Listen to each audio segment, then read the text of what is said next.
안녕하세요. 원피스 도서관 원도입니다. 드디어 쿠잔과 이중 스파이의 증거들이 오다의 실수인지 모르겠지만 유출이 되었습니다. 오늘 저는 매우 흥미로운 주제에 대해 이야기하려고 합니다. 바로 잠입자와 배신자, 특히 해군에 관한 것입니다. 영상 제목만 봐도 제가 누굴 언급하고 있다는 것을 아실 예측하시겠지만 무엇을 생각하시던 그 이상을 보실 겁니다.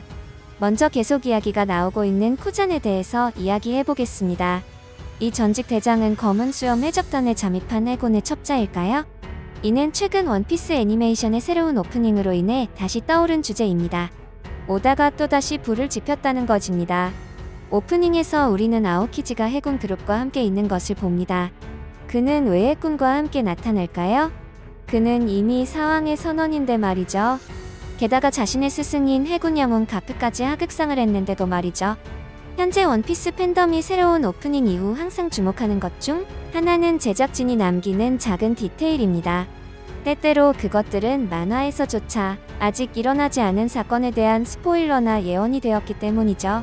이번 새로운 오프닝의 경우 팬덤의 주목을 끈 것은 아오키지 대장이 해군 그룹 뒤에 서 있는 모습이었습니다. 심지어 이들 대부분은 특수부대 소드에 속해 있습니다. 이 해군 그룹은 서류상으로는 해군을 그만뒀지만 여전히 이 조직의 이름으로 활동하고 있습니다. 가장 놀라웠던 사례 중 하나는 드레이크였습니다. 그는 자신의 해적단을 만들기 위해 해군을 그만뒀지만 그의 진짜 목표는 백수해적단에 잠입하는 것이었습니다. 서류상으로는 더 이상 해군이 아니었지만 그는 여전히 소드의 일원으로서 이 조직을 대표했습니다. 흥미롭게도 아오키지는 바로 드레이크 뒤에 있습니다. 슬슬 냄새가 나지 않나요? 원피스 오프닝이 우리에게 아오키지와 드레이크가 백수해적단에서 했던 것과 유사하게 검은 수염 해적단에 잠입한 해군의 첩자라는 것을 암시하는 것일까요? 오프닝에서의 스포일러나 예언은 새로운 것이 아닙니다. 이전 오프닝에서도 비슷한 것들을 보여준 적이 있습니다. 가장 최근에 유명한 사례 중 하나는 와노쿠니의 오프닝에서 아카자야 구남자를 보여줄 때였습니다. 흥미롭게도 오로치의 부하인 쿄시로가 이 사무라이 그룹과 함께 나타납니다. 그 순간에는 쿄시로의 정체가 아직 밝혀지지 않았고 그가 적진에 잠입해 있다는 것도 몰랐습니다. 마찬가지로 쿄시로와 칸주로가 오프닝에 등장한 방식은 매우 흥미로웠습니다. 둘 다 등을 보이고 붉은색으로 칠해져 있었습니다. 흥미로운 점은 둘 다 각자의 진영에서 배신자였다는 것입니다. 그렇다면 아오키지가 검은 수염 해적단의 첩자일 가능성은 얼마나 될까요? 그의 최근 등장으로 보면 그는 자신의 의지로 티치에게 합류한 것처럼 보입니다. 그는 아카이누의 명령을 받고 싶지 않았고 검은 수염과 비슷한 목표를 가지고 있었기 때문에 그에게 합류하기로 선택했습니다. 하지만 이것이 얼마나 신뢰도가 있을까요? 아오키지가 티치에게 합류했다는 이야기가 나왔을 때 모두가 매우 놀랐습니다. 그토록 해군에 충성했고 심지어 대장이었던 사람이 해적에게 합류했다는 것을 믿을 수 없었습니다. 심지어 사왕 검은 수염 해적단이었다는 것에서 2차 충격을 받았죠. 특히 오로성은 이것을 믿을 수 없었고 만약 정부의 고위층이 이런 움직임을 예상하지 못했다면 모든 것이 사실인 것처럼 보입니다. 만약 소드 일원들이 극비 작전을 위해 오로성에게 보고하지 않고 심지어 해군 원수에게도 보고하지 않는다면 어떨까요? 하지만 무엇보다도 누가 아오키지에게 검은 수염 해적단에 잠입하라고 명령하거나 독려했을까요? 지금 당장 아오키지에게 그런 일을 하도록 설득할 수 있는 유일한 사람은 전 해군 원수인 센고쿠일 것입니다. 게다가 센고쿠는 아오키지가 자신의 뒤를 이어 해군 원수가 되기를 원했지만 오로성은 아카이누를 원했기 때문에 이를 탐탁지 않아 했습니다.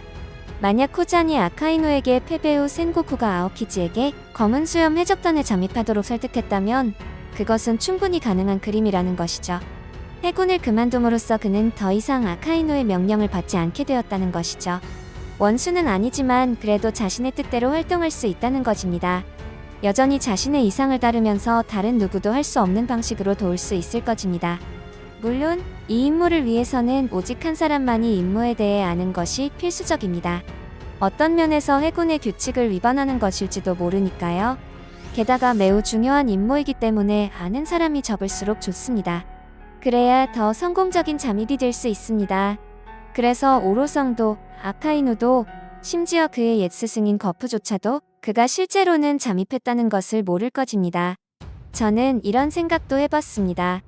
가프와 쿠잔의 전투가 너무 비상식적이고 쿠잔이 이 정도로 개념이 없진 않은데 가프를 상대로 싸우고 사로잡았다는 것. 만약 이 행위가 가프와 합의가 되어 있는 것이라면 모든 퍼즐이 맞춰지게 됩니다. 그리고 이 작전은 쿠잔과 오직 센고쿠만이 알 수 있을 것입니다. 쿠잔은 나루토의 이타치처럼 자신의 진영을 죽이면서까지 대업을 위해 엄청난 잠입 임무를 수행하고 있는 것입니다. 하지만 왜 센고쿠는 아오키지에게 티치의 해적단에 잠입하라고 보냈을까요? 이것이 현재 우리가 만화에서 보고 있는 것과 관련이 있다면 어떨까요? 아시다시피 현재 스토리는 엘바프의 과거에 초점을 맞추고 있으며 해상의 가장 큰 주인공은 전설적인 해적 록스 디지백입니다. 흥미롭게도 그는 사왕 검은 수염, 아오키지의 현재 선장의 아버지입니다. 센고쿠는 록스 해적단이 바다를 지배하던 시대에 살았습니다. 그는 록스의 시대의 중장이었고 아마도 같은 시대의 대장으로 승진했을 것입니다. 센고쿠는 록스가 세상에 얼마나 위험했는지 완벽하게 알고 있습니다. 그의 아들 티치는 같은 이상과 심지어 같은 목표를 가지고 있는 것 같습니다. 따라서 위험성 측면에서 티치는 현재 정부의 가장 큰 위협이 될 수 있습니다. 아니면 센고쿠가 그렇게 추측할 수도 있습니다. 티치가 움직이기 시작한 것과 같은 시기에 루피가 나타난 모든 상황 때문에 오로성는 루피에게 관심을 집중하고 그의 아버지와 같은 이상을 가진 티치를 완전히 무시했을 수 있습니다. 이것은 센고쿠가 간과할 수 없는 것이고 그래서 이 해적단과의 미래 문제를 피하기 위해 그는 아오키지에게 해군을 탈영하여 검은 수염 해적단에 잠입하도록 설득했습니다. 제가 말했듯이 오직 센고쿠만이 알 수 있는 임무입니다. 아마도 쿠잔이 거프를 이긴 것이 그의 선장과 새로운 동료들로부터 완전한 신뢰를 얻기 위해 필요했던 것일지도 모릅니다.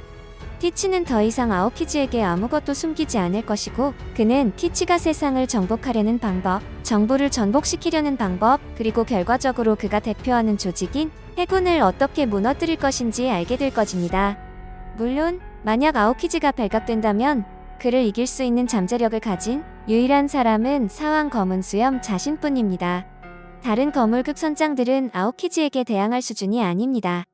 하지만 물론 만약 그들이 그의 배신을 미리 의심한다면 그들은 그를 막기 위한 계획을 세울 수 있을 것입니다.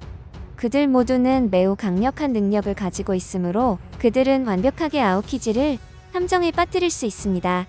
심지어 검은 수염은 아오키지의 능력을 완전히 봉인할 수 있기 때문에 아오키지에게 검은 수염은 굉장히 까다로운 상대입니다. 우리는 조만간 아오키지가 실제로 첩자인지 아니면 그의 새로운 이상이 검은 수염의 목표와 일치하는지 알게 될 것입니다. 재미있게 보셨거나 재미없게 보셨다면 구독, 좋아요 부탁드립니다. 사랑한다고요.